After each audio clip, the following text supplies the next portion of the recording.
Hello, and welcome to the Love Reading Lit Fest. I'm Tricia Adams, and I'm delighted to welcome poet and author Af Harrold to talk about his latest book, The Worlds We Leave Behind, published by Bloomsbury Children's Books. But first, let me tell you a little bit about him. Af Harrold is a poet and performer who has also written some novels. His funny stories for kids include the Fizzlebert Stump series, circus-themed adventures, digressions and hijinks, the Greta Zargo duology, sci-fi comedy with a schoolgirl investigator in possible end-of-the-world scenarios. His spookier non-comedy books include The Imaginary, soon to be a Japanese animated film, and The Afterwards with Emily Gravett. And now The Song from Somewhere Else and the brand new The Worlds We Leave Behind, both illustrated by Levi Pinfold. He spends some of his time travelling around schools, performing poems and inspiring kids to write their own, and talking to teachers and sharing poetry tips with them so that they can do the workshop bit without him, thus putting himself out of a job. Poets are generous folk, but no one said they were smart. And part of his time sat in a shed at the end of the garden, staring at the internet.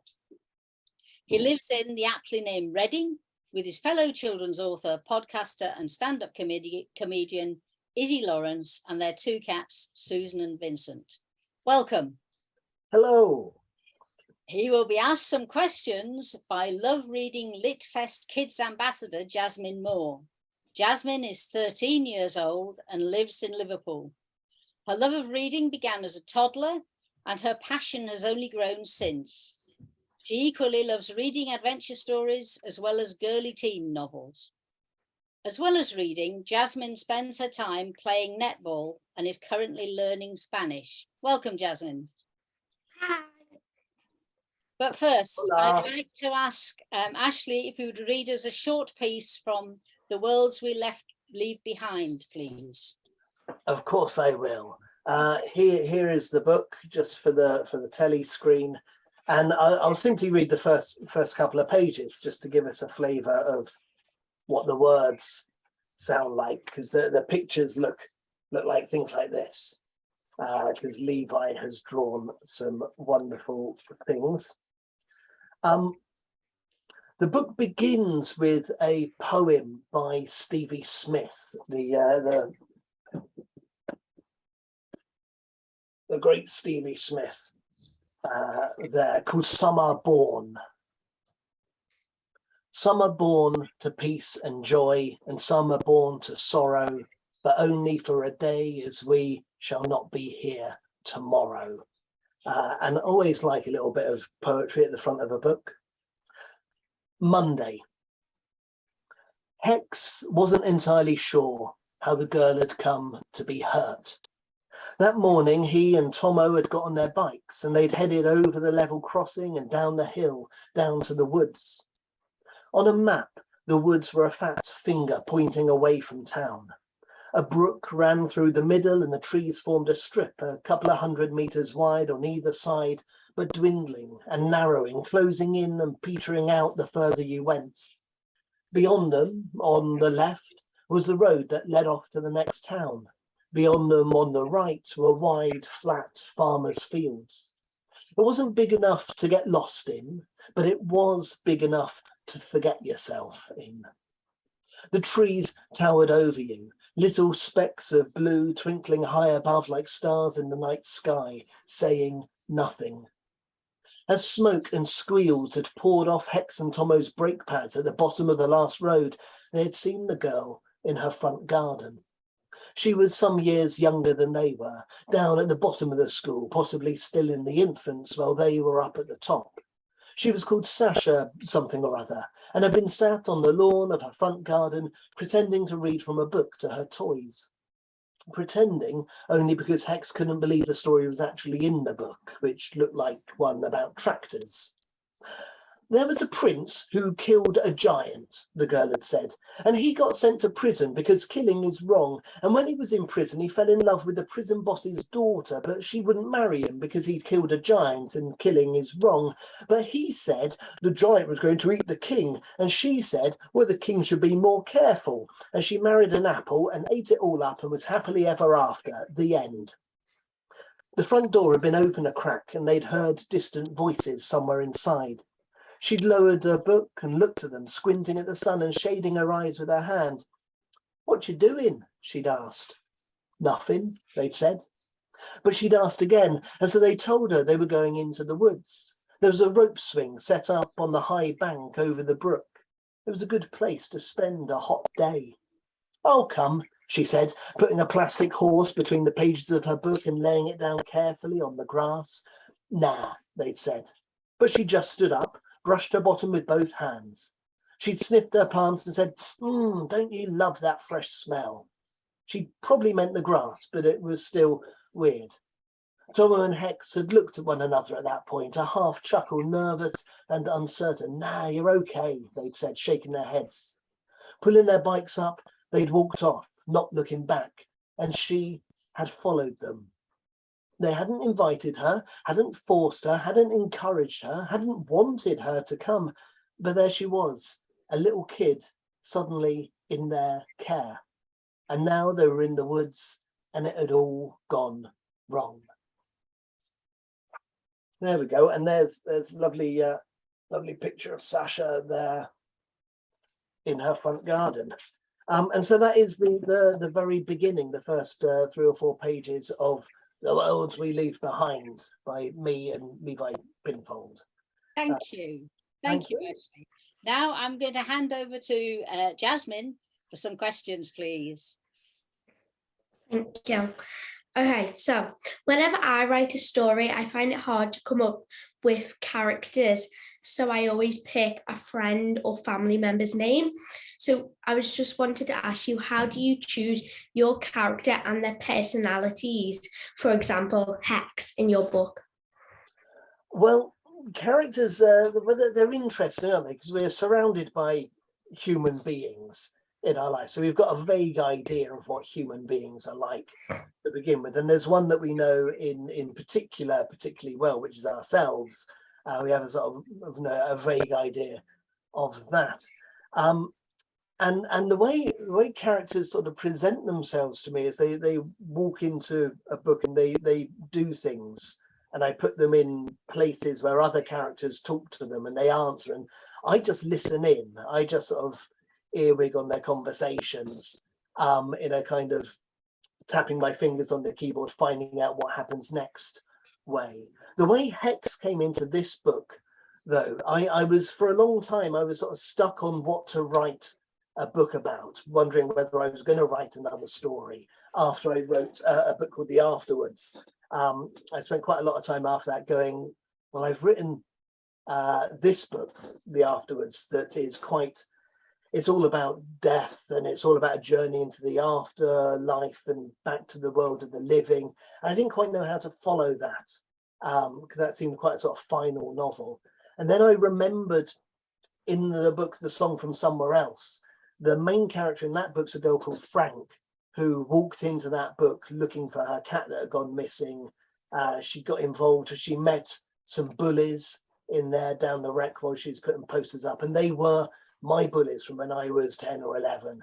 Walked into the book and started picking on her, and I just let her respond in ways that I hadn't had the courage to, perhaps, when I was that age. And in that book, she had a little brother called Hector, who's, I don't know, 5, 6 years old in that book. And I thought to myself, thinking about having to write a new thing, what would happen if I let Hector grow up to be the age that Frank was when she had her encounters in this book, and put Hector into some similar situations that Frank had gone into, but knowing he's a different kid, see how he would respond to those pressures and those things. And so Hector became Hex, because it's always nice to have a few sort of nicknames and shortenings. and Hecht seemed like quite a sort of a good name for an 11-year-old boy to be called. And I just set him going. Once I knew where he was coming from, I knew if I was continuing in that world, Frank's world, the world of this book, then I could write a book for Levi, who'd done the illustrations for that. And so I was able to write things that I wanted to see Levi Pinfold draw. And so chuck Hector into those situations that Levi could draw really well and find out what happens. So the really, really, really long, waffly answer to your really concise question, Jasmine, where do you get your characters, is I waffle and I write and I find out what they do. I don't tell them what to do. And sometimes they do things wrong and you have to rub it all out and cross out that section, delete it, and go back to a sort of save point earlier on and carry on again. But that's it. So I stole him from another book and then listened to him. Okay, I'm going to stop talking now so you can ask another question. Sorry. Oh, thank you. Okay, question number 2. As a reader, I really look forward to the end of the book. In my opinion, it's like the most exciting part to find out what it's all leading up to. Is this the same for you as a writer? And which order do you write your book in? Well, that's a really good question. What order do you write your book in? Sometimes I know, sometimes I've got a decent idea of what sort of ending it might be. I don't think just looking at those books, I don't think any of them I knew exactly the final scene. For the imaginary, I knew I'm not going to talk about the imaginary because that's not the book we're here. The Afterwards, a book about going into the underworld to find a dead person. I had an image in my head, a sort of picture of a moment towards the end of the book where the main character of that book, a girl called December, approaches, picture an armchair, sort of big sort of wingback armchair, and you're going up to it from behind, and all you can see is someone's arm on the armrest of the armchair, and you're walking around and you're going to go round the front and see who's sat in there. And I knew she was going to go round. I knew who she was going to see there. And just a picture of this woman's arm on the chair, that was enough for me to know where the book was going, to get to that scene where December finds her mother in the underworld. Spoilers. But I didn't know where it goes from there. And you have to write to get to that point, and then you write beyond it to find where you are. This book, the bit that I knew before I sat down to write, the first image I had in my head, the scene that I wanted to get was this page, which leads on to this page, which the viewers at home may think, there doesn't seem to be a lot on those pages, Ashley. And you're right, they're blank pages, but they're black, they're dark, they're going to light across the pages. In my mind, I wanted 8 blank pages. I got 4. We have to compromise somewhere. And Jasmine, you know what's happened at that moment. I'm not going to say exactly what's happening there so the people at home don't get the story spoiled, but there's a transition between one bit of story and another there. And it was that moment, that change between the first bit of the story and the next bit, that I knew would be important. What happened exactly after that, I don't know when I sat down to write. So I'm writing this bit of the book to get to this scene that I know, and then this bit of the book to try to work out what happens after it. I didn't know how it would end. I didn't know exactly how it would end. I knew there'd be some sort of confrontation in the cottage in the woods. I knew that. But then after that, the final scene, I don't know. And it's a joy as you're writing to find that the bits of the story that you've discovered along the way suddenly start slotting into place, and you start to see where you're going. And the last bit of writing, writing takes this shape generally. Every book is different, but generally it's this sort of shape. You start off going, oh, this is fun, finding out about these people, this is good. Oh, I'm going to do some really horrible things to this character. Oh, I feel bad. And then you get to the middle of the book and you're going, oh, what could happen now? How does it go? Oh, and you're sort of climbing up a hill, and it's really hard because you've set yourself loads of problems. You don't know exactly how you're going to get through them. And then there comes a point in writing where you reach the top of that hill and you can see the sort of landscape below you. And then you start sort of freewheeling. Imagine you're on your bike, you're freewheeling down that hill, and writing becomes easy again and things start slotting in. And you can see the end coming up towards you. And it's a wonderful experience, if that bit of writing, when it's actually working. So no, I didn't know how it was going to end, but it ends eventually. All books do. Wow, I really did not expect that. It's extraordinary. I have another question. Go on, I dare you. Okay, how do you decide if a book is going to have a sequel? Do you decide when writing it, or could it happen later? Will The World We Leave Behind have a number 2? Well, because The Worlds We Leave Behind is a number 2, really. it's a strange way of phrasing it, I guess. What's it called? The Song from Somewhere Else, the book I did before with Levi, whose world and some of whose characters this book continues on. That came about because I wrote this book, a book called The Imaginary, which some people liked. I did this with Emily Gravett, doing wonderful illustrations there. And some people liked that book so much that they said to me, Ashley, is there going to be an Imaginary 2? Are you going to write a sequel? And I thought to myself about that book. I thought, no, the characters in that book, Amanda and Roger, her imaginary friend, that story in there is complete. Those characters have had their adventure. You could write another book about them, but it would just be a sort of further adventures of. It wouldn't be the essential story. It wouldn't be the story that really matters to them. But there was a character in that book, a cat called Zinzan. And when Roger, the imaginary boy, is beginning to fade away because Amanda's gone away, he's left on his own, it's Zinzan the cat that pads in on its silent feet and sees Roger, because cats can see imaginary things in the same way cats can see ghosts, and cats can see beyond the mundane world that we live in. And I thought to myself, I'm not going to write another story about Amanda and Roger, don't want to do that, but Zinzan, this cat, I could take that forwards. We've looked at one direction this cat looks into, the world of imaginary people. What about writing another book with that cat looking in a different way? And that's where the Song from Somewhere Else came from, in part.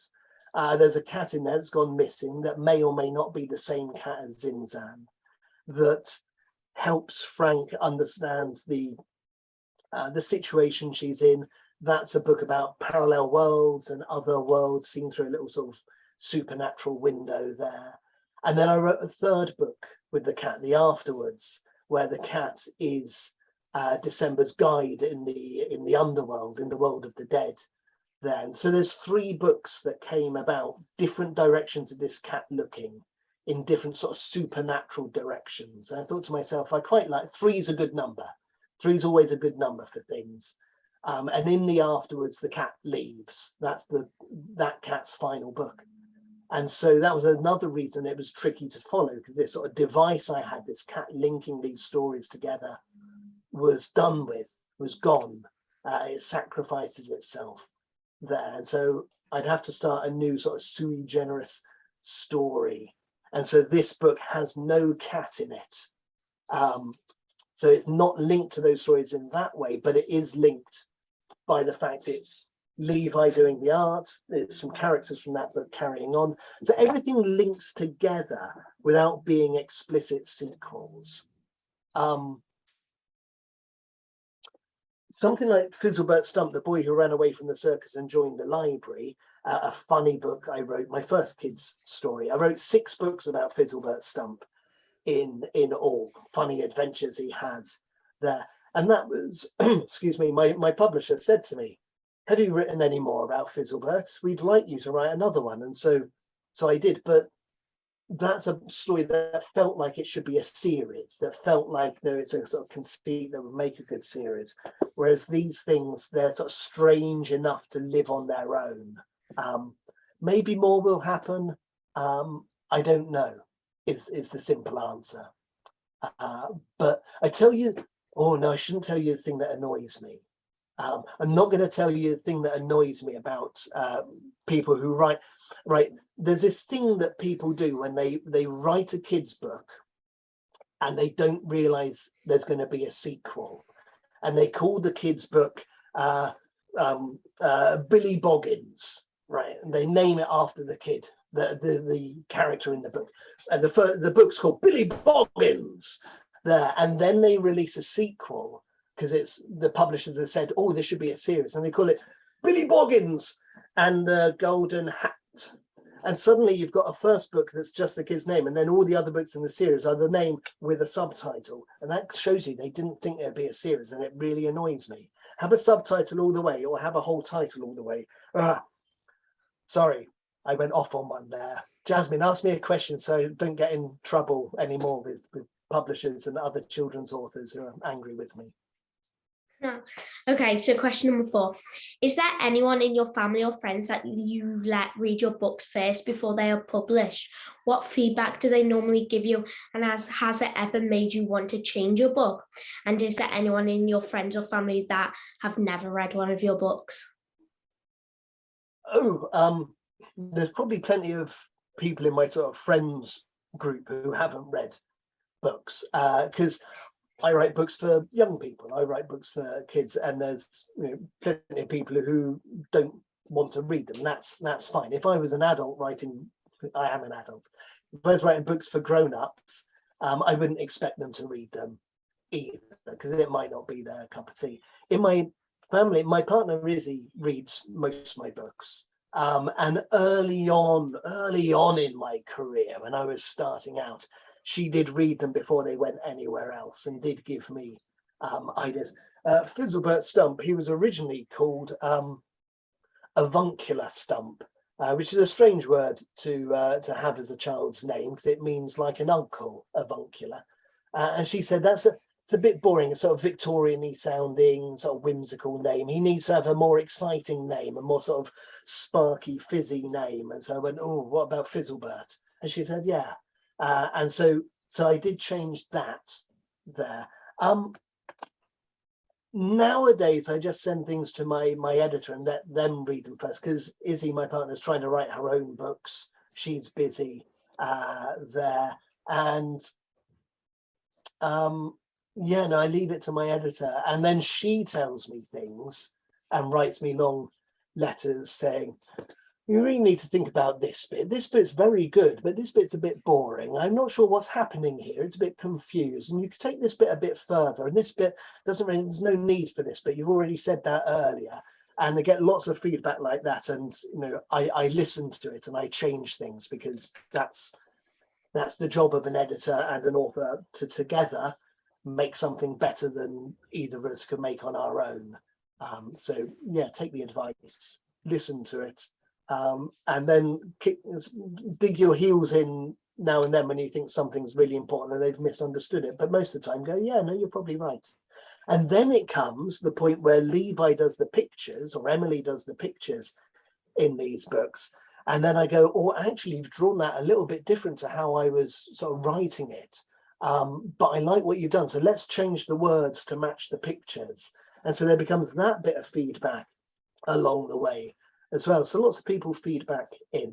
But yeah, most of my friends don't read these books because they're not, between the ages of 8 and 13. And they don't have kids to read them to. And I don't hold it against them. What I would like them to do is just to buy them anyway. They don't have to read them. And I say this to the viewers as well. Buy my books. You don't have to read them, but help me feed my cats. And every time you buy one of my books, I get to feed a cat another meal. Also, borrow them from libraries, because Jasmine, you probably know about this, PLR, it's called public lending, right? Authors and illustrators, we get a little bit of money every time someone borrows one of our books from the public library. So it's like sort of 10p or something we get between us, which may not sound like a lot, but if every time you went to the library, you put one of my books at the bottom of your pile, take it home with you, you don't have to read it. You probably read it before. Just every time, every week or fortnight or every month you go, just pop one in, you're helping feed my cats. It's important, isn't it? Cats, feed them. Yeah. Yeah. Another question, Jasmine. Go on. Okay, so question number 5. How did you come to work with Levi Pinfold on your last 2 books? To me, the illustrations can be just as important as the words. And how do you pick which part of your stories have pictures to match? That's really good. That's a really good question.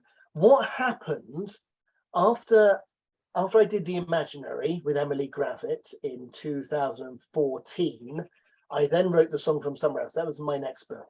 And my publishers sent it to Emily. I didn't think it was an Emily book. And Emily read it and she said, AF, this isn't for me. It's a very good book, but it's not something I could go in. And so my publishers said to me, oh, we're going to have to think of someone else. And they showed me a list of illustrators they were thinking about. It was like people, I'm not going to say any of the names, it was people you've heard of.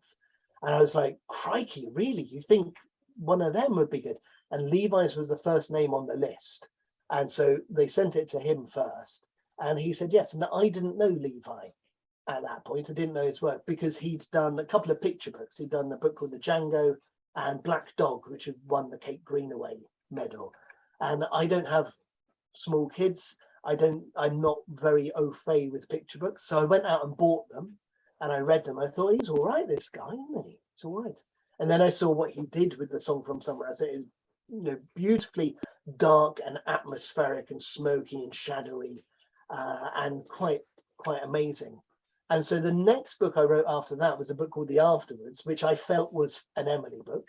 And so I was able to share it with Emily and she went, oh no, I like this. And then the book after that, as I was writing or started writing, I thought, I want this to be a Levi book. And I was in the position that I could say that. Normally you write a thing and your publishers will go, well, here's a list of illustrators we quite like to work with, we think would be good. And they'll do the sort of matching up. But because we'd done the book before, and I was able to say, this is for him, they actually listened to me for once. And when you have an illustrator as brilliant as Levi or Emily there, you just basically let them get on with it. Instead of doing a list of things that we want drawings of, they're experienced enough, they're wise enough to know what's going to interest them, as well as pacing them all through the book. Because this is the thing, you don't want someone to do loads of pictures for the first 20 pages and then so nothing for the next 200 pages. You want them to sort of evenly spread out. And Levi is able to do that by himself. And he'll do roughs, their little sort of thumbnail sketch and send them to us. And we'll look and go, yeah, no, I like that. And maybe we'll then say, but have you thought about this scene? And sort of add something in. But basically, you just let him get on with it. And you end up with, just really remarkably talented. Look at the people who think it's just a black page, but it's not. There's so much more to it. And frankly, when I saw some of the pictures in this book, I was quite terrified because I think the story is a little bit creepy, a little bit worrying. But when you add in Levi's picture, and you think this might be read by 8 or 9-year-olds. Into writing, and were there any authors or teachers who inspired you to write? Well, when I was at secondary school, I had the same English teacher for 4 years out of the 5 that I was there, a lady called Mrs. Coates. And I dedicated the second Fizzlebert Stump, but Fizzlebert Stump and the Bearded Boy is actually dedicated to her, for Mrs. Coates, it says there. I've absolutely no idea what happened to her, where she is. I've never been able to track her down, so she doesn't know that. but she was a big inspiration. She was really supportive all through school, because I was always a reader. I was always sort of eating books there and going to the library and all that sort of stuff, rather than playing sports and things. I couldn't do both. I focused on books, and she supported me. It was quite a sort of rough boys' school, and she was very, very kind. And for example, when we read William Blake's Songs of Innocence and Experience as our sort of class thing that we had to read, she's the teacher who pulled out of her bag the collected works of William Blake, said, "Actually, I think you might enjoy these," and gave me that to take home, and things like that. Just little sort of bits of support along the way. But I started writing poetry as a teenager when I was about 15 or 16, because I thought maybe writing poems would make girls like me more. It's the sort of thing that you care about when you're 15 or 16. It didn't particularly help. Having a wash would have been better. There's a tip for any teenagers in the audience. But I started writing miserable teenage poems. I wrote the occasional funny one. People liked the funny ones. I went on to do open mic nights and poetry slams, performing poems on stage. People liked the funny ones. I became a sort of comedian, performance poet, stand-up poet there. Carried on with that for many, many years. How do you make any money as a poet? You go into schools and you run workshops and run poetry slams. And that led me into sort of writing poems for the kids I was meeting in schools, mainly in primary schools, writing poems for that sort of age group, which led me to writing stories and led me to where I am here today. And I will say, about 12 years ago, I did meet my partner, Izzy Lawrence, who now writes historical fiction for kids, but for many years was a stand-up comedian. And we met at a gig where she was doing stand-up poetry and I was doing performance poetry. And now we're married with a house and cats and things. So 15-year-old me thinking to himself, maybe writing poems would help me meet girls. In the end, it sort of actually did. So I wouldn't have been there if I wasn't doing the poems. So goodness gracious, live your dreams. You don't know where they're going to take you. And don't worry about planning for tomorrow. It's going to turn up, and just enjoy where you are if you can. Good luck. Basically, good luck with life. And I say this to you, Jasmine, and to everyone watching, good luck with life. Try to enjoy where you end up, but don't worry too much if it's not where you expected. There we go. Thank you. That's a perfect way to end. Thank you. Thanks, Tricia. Huge thank you to you, Ashley, and to you, Jasmine, for absolutely wonderful questions. We've more than filled our time, so thank you so much for taking the time. And, thank you so much. I find it hard to think of these amazing questions, but it's been amazing having me, and thanks again. That's my pleasure. Thank you. You had perfect questions that let me waffle on trying to answer them for ages, which is basically what Tricia wants. Absolutely. Absolutely. The worst questions are those that go, do you like cats? And then you go, yes. Oh, damn, I've got to ask another question now. How old are you? 47. Oh, God, those closed questions there. So you had perfect questions to allow me to waffle. I'm sure we could all sit and listen to you waffle all day, because it's such wonderful waffle. Thank you so much, both of you. Really enjoyed this afternoon, and I hope you two have as well. Thank you. Thank you. If anyone's still watching, enjoy the Love Reading Festival videos all over the place. And thanks for organising it all, Tricia, and your questions, Jasmine.